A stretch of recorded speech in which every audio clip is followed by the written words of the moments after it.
আসসালামু আলাইকুম ওয়া রাহমাতুল্লাহি ওয়া বারাকাতুহু। সুপ্রিয় দর্শক ও শ্রোতা, আমন্ত্রণ জানাচ্ছি মিশরের ইতিহাস, ঐতিহ্য, সভ্যতা ও সালতানাতের স্থাপত্যের উপর নির্মিত এনটিভির বিশেষ আয়োজন কাফেলার ক্যানভাসে। দর্শক, সাথে আছি আমি সাইমুম আল মাহাদি, থাকবো পুরোটা সময় জুড়ে। আজকের পর্বে আপনাদেরকে আমরা নিয়ে এসেছি কায়রো শহর থেকে কয়েকশো ফিট উপরে জাবালে মুকাত্তামের সর্বোচ্চ চূড়া। তারপরে দেখতে পাচ্ছেন আমার পিছনে রয়েছে কায়রো শহর, তার কয়েকশো ফিট উপরে জান্নাতের পাহাড় জাবালে মুকাত্তাম, যে পাহাড়কে দেখে আদম আলাইহিসসালাম দোয়া করেছিলেন, যে পাহাড়ে হযরত মুসা আলাইহিসসালাম সিজদা দিয়েছেন, যে পাহাড়ের পাদদেশ থেকে সফর করেছেন ঈসা আলাইহিসসালাম এবং মারিয়াম আলাইহিসসালাম, যে পাহাড়কে বলা হয় মুস্তাজাবুদ দাওয়া। এই পাহাড়ের পাদদেশেই রয়েছে ইখওয়াত ইউসুফ, মাশহাদ ইখওয়াত ইউসুফ আলাইহিসসালাম, যেখানে ইউসুফ আলাইহিসসালামের দুইজন ভাইয়ের মাকবারা রয়েছে। চলুন দর্শক, আজকে আপনাদেরকে এই পাহাড়ের ইতিহাস জানাবো এবং সেই মাশহাদ ইখওয়াত ইউসুফ আলাইহিসসালামে নিয়ে যাব এবং আপনাদেরকে ঘুরে ঘুরে সেটা দেখাবো। আমাদের সাথেই থাকুন।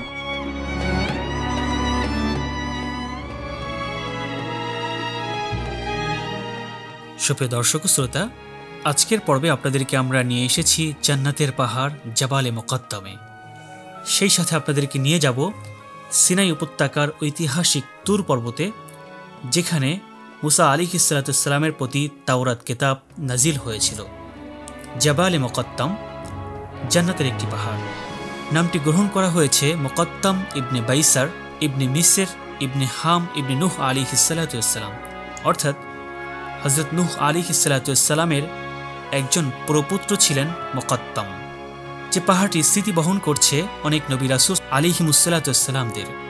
বিশ্ববিখ্যাত ঐতিহাসিক মাকরিজি তার গ্রন্থে বলেছেন, সৈয়দনা আমর ইবনে আস রাদিয়াল্লাহু তাআলা আনহু বলেন, হযরত আদম আলাইহিসসালামের সামনে আল্লাহ তাবারক তাআলা এই পৃথিবীকে তুলে ধরলেন।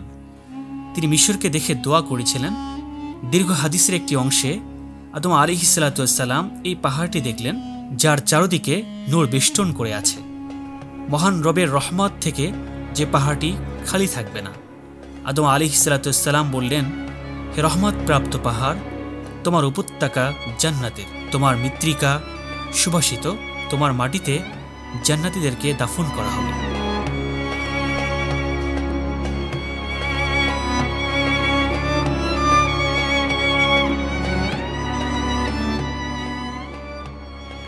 এই যে দেখতে পাচ্ছেন নীল নদের দৃশ্য দেখা যাচ্ছে এখানে, এবং এই যে একটি কবরস্থান, যেটা কথা বলছিলাম আপনাদেরকে, এই কবরটি কয়েক কিলোমিটার, পৃথিবীর দ্বিতীয় বৃহত্তম মাকবারা, যেখানে শায়িত রয়েছেন ইবনে হাজার আসকালানি, ইমাম বদরুদ্দিন আইনি, ইমাম কাস্তালানি, ইমাম দাকিক ইবনে ঈদ সহ অসংখ্য সাহাবী, উকবা ইবনে আমের, আমর ইবনে আস রাদিয়াল্লাহু তাআলা আনহুমা, এবং এখানে শায়িত রয়েছেন জালালউদ্দিন সুয়ুতি, এখানে শায়িত রয়েছেন আহলে বায়েতের অনেক সদস্য, বিশেষ করে সাইয়্যিদুনা ইমাম হুসাইন রাদিয়াল্লাহু তাআলা আনহুর তার সন্তান সন্ততিগণ।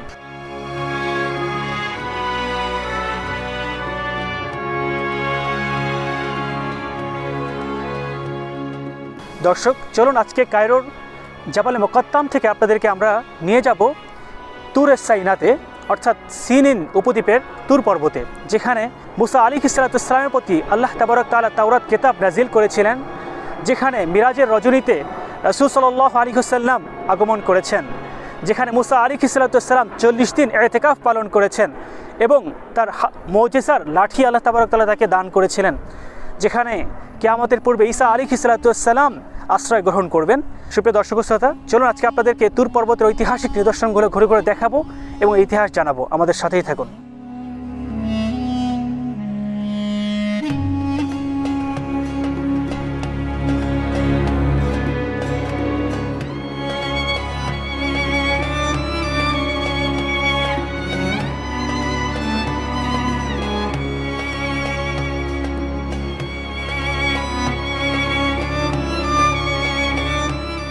সুপ্রিয় দর্শক শ্রোতা, সিনাই পর্বতমালার একটি পাহাড়ই হল তুর।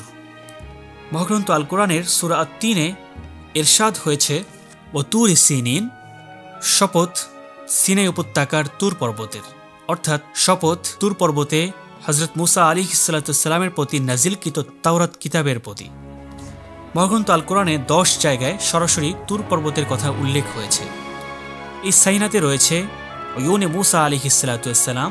মুসা আলাইহিসসালামের লাঠির আঘাতে বনি ইসরায়েলের জন্য যেখানে 12টি ঝর্ণা তৈরি হয়েছিল, এখানে রয়েছে সালে আলাইহিসসালামের একটি গৃহ, হযরত হারুনা আলাইহিসসালামের মাকবারা, সেই সাথে এখানে রয়েছে সামিরি এবং তার গাভীর মূর্তি যেখানে বনি ইসরায়েলগণ পূজা করত।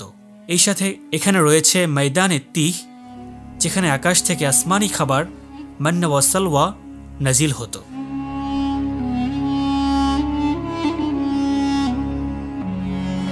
সুপ্রিয় দর্শক ও শ্রোতা, এই তুর পর্বতের একদম পাদদেশেই রয়েছে শাজারাতুল মুকাদ্দাসা, যেখানে আল্লাহ তাআলা তার প্রথম নূর প্রকাশ করেছিলেন, এবং জুতা খোলার স্থান যেখানে মুসা আলাইহিসসালামকে জুতা খুলতে আল্লাহ তাবারক তাআলা নির্দেশ দিয়েছিলেন।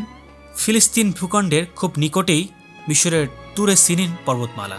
তুরে সাইনা আল কোরআনে ব্যবহার হয়েছে ও তুরে সিনিন, যার আরেকটি নাম জাবালে মুসা বা মুসা আলাইহিসসালামের পাহাড়, যার উচ্চতা 2285 মিটার বা 7497 ফুট, যেটি অবস্থিত সেন্ট ক্যাথরিন শহরে সিনাই উপদ্বীপ মিশরের একটি জেলাতে।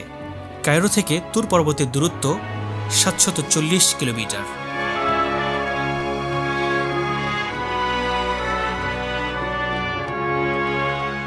সুপ্রিয় দর্শক শ্রোতা, যে পাহাড়টি আল্লাহর নূরের তাজাল্লিতে চূর্ণ বিচূর্ণ হয়েছিল তা তুর পাহাড়ের একদম পাশেই অবস্থিত।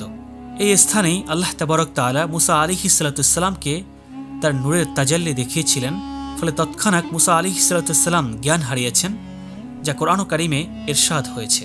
তুর পাহাড়ে মুসা আলাইহিসসালাম আসমানি গ্রন্থ তাওরাত কিতাব লাভ করেছিলেন। সুপ্রিয় দর্শক শ্রোতা, আপনারা দেখতে পাচ্ছেন এই ঐতিহাসিক তুর পর্বত। এই পাহাড়ে হযরত ইয়াকুব আলাইহিসসালাম 3 বছর বসবাস করেছেন, যেখানে বসবাস করেছেন হযরত ইউসুফ আলাইহিসসালামের ভাই ইয়াহুজা, যার 2 ভাই এই পাহাড়ের পাদদেশে শায়িত রয়েছেন। এখানে শায়িত রয়েছেন রুবেল ইবনে ইয়াকুব ইবনে ইসহাক ইবনে ইব্রাহিম আলাইহিসসালাম, সেই সাথে ইয়াসা ইবনে ইয়াকুব ইবনে ইসহাক ইবনে ইব্রাহিম আলাইহিসসালাম, যারা সবাই ছিলেন নবী ইয়াকুব আলাইহিসসালামের সন্তান এবং ইউসুফ আলাইহিসসালামের সেই 11 জন ভাইদের অন্তর্ভুক্ত, যাদের কথা আল কোরআন বর্ণনা করেছে। এই জায়গাটি বর্তমান কায়রো শহরের জাবালে মুকাত্তামে অবস্থিত।